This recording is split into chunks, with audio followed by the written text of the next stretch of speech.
తిరుమలలో రేపు రథసప్తమి వేడుకలు జరగనున్నాయి.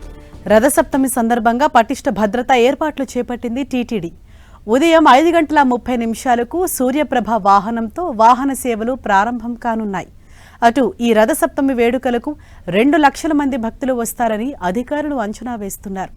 తిరుపతిలో జరిగిన తొక్కిసలాట ఘటన నేపథ్యంలో టీటీడీ అలర్ట్ అయింది.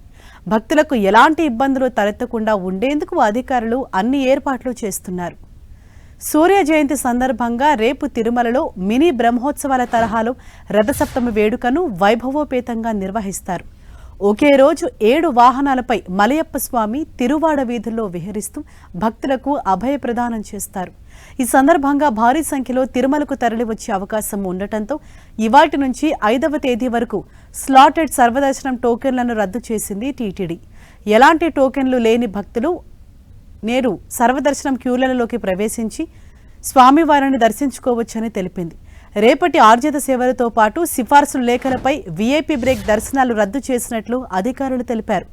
ఫిబ్రవరి 4న ఎన్ఆర్ఐలు, చంటి పిల్లల తల్లిదండ్రులు, వృద్ధులు, దివ్యాంగులకు కల్పిస్తున్న ప్రివిలేజ్ దర్శనాలను కూడా రద్దు చేశారు.